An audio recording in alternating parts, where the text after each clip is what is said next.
Sales Influence Podcast, where we talk about finding the why in how people buy.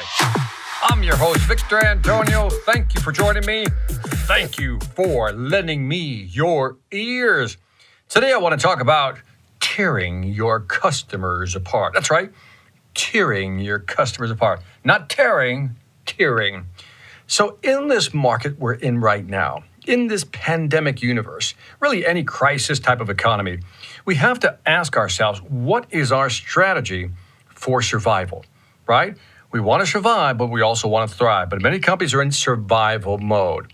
So what should we start thinking about? If we're small business owners or even large enterprise companies, what should we be thinking about in terms of how do we service our customers so that we can survive and hopefully thrive down the road?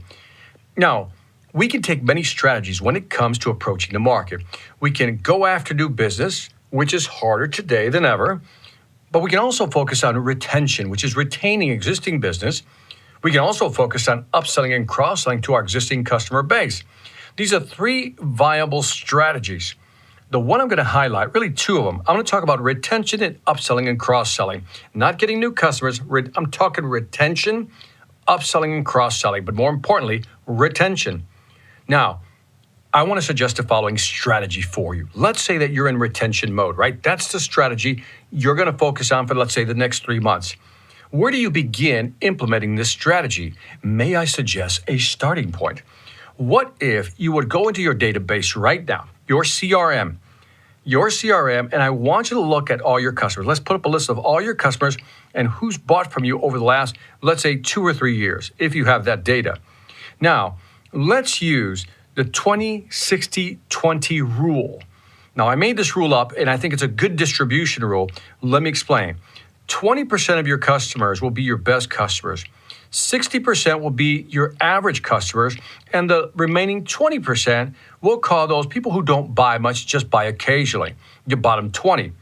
Now, we know the Pareto principle, right? The 80-20 rule. That's where the first 20 comes from. We know that 80% of our revenue comes from 20% of our customers.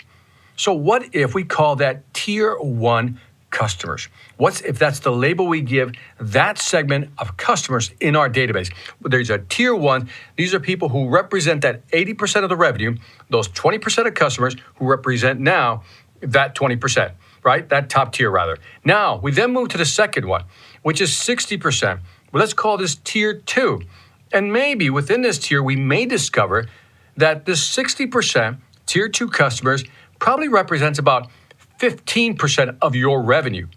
Third tier, people who don't buy often, that last 20%, maybe they only represent 5% of your revenue. You with me so far? So we have 3 tiers of customers. Tier 1, let's call these are the people who buy. The 80-20 rule, 80% of the revenue comes from these 20%. Let's call these valuable clients. Let's call them valuable. Let's label them valuable. Then let's go to the bottom 20%, the tier 3. Let's call those clients vulnerable. By that I mean is that they're susceptible, vulnerable to market changes. In other words, maybe they're struggling right now and they're not going to buy more from your company. And right in the middle, we have that big 60%, and let's call that the viable tier. So tier 1, valuable. Tier 2, viable. Tier 3, the low level, is vulnerable. Now that we've defined, segmented our customers, should we treat our customers equally? The answer is no. We should treat them differently, and we should put together plans or retention strategies to keep them closer to us. What do I mean by this? Let me take a step back.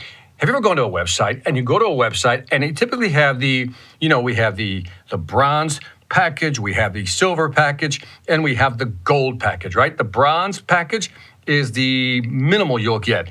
The silver package has some more, and then the gold package is fully loaded.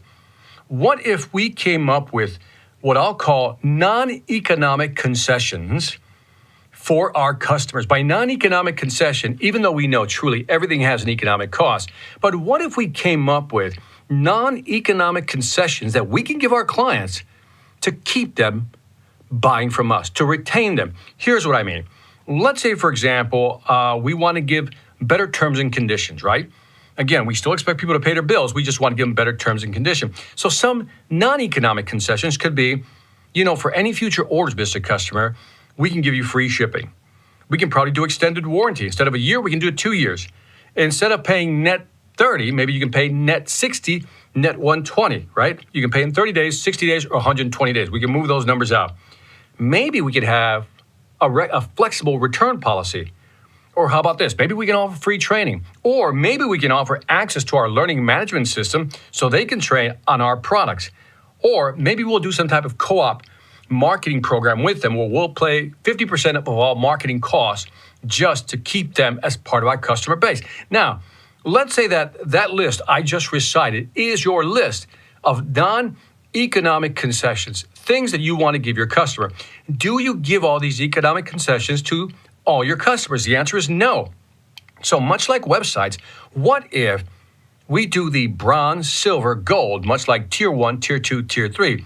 Tier 1 is going to be the gold standard. Tier 1, these are people who are buying from us. We want to keep them. So we're going to give them all these economic concessions. We're going to give them free shipping. We're going to extend the warranty out from 1 to 2 years. We're going to, instead of net 30, we're going to give them net 120. They can pay in 3 months.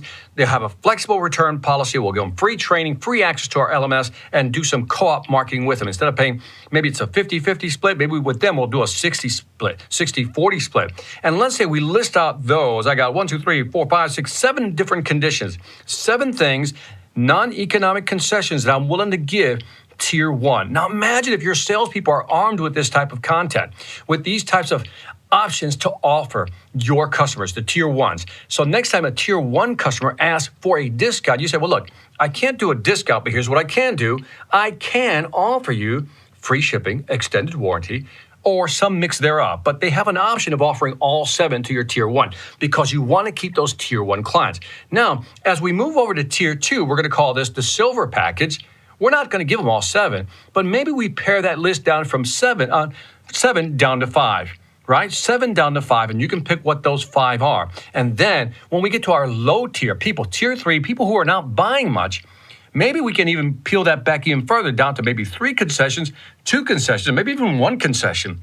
I want you to start thinking about this because if you're a manager, you're a leader, and you're trying to grow revenue, part of it is also retaining existing clients. So instead of arming people with discount ability, in other words, the ability to give discounts, why don't you arm them with these non-economic concessions that they can use in lieu of a discount? But again, not everybody gets them. Have your salespeople understand what tier your customers are in. And once they understand what tier their customers are in or who they're talking to, they have now the flexibility to offer different economic concessions, and that will give them more flexibility to negotiate and not give a discount. Let me know what you think of that concept. And that's it for the Sales Influence Podcast. This is a powerful strategy during these tough times. Also, leave me some feedback on iTunes, Stitcher, YouTube. You know the deal. Let me know what you think. As always, I greatly appreciate your feedback. Also, check out my online sales training platform, Sales Velocity Academy. Over 500 videos, 50 courses, all my books. And if you're serious about increasing your sales velocity, go to salesvelocityacademy.com. Lastly, I want to thank you for listening. This is Victor Antonio, always reminding you, delegate hard when you know how. Take care.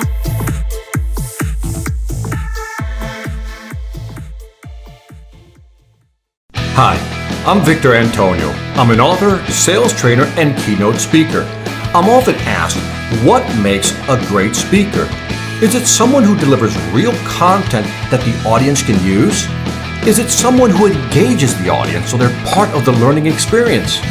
Or is it someone who can motivate an audience to push them beyond their comfort zone and discover new abilities? The answer is yes. But the most important thing to remember is that I'm not there to look good. I'm there to make my client look good. Simply put, it's never about me, and it's always about them.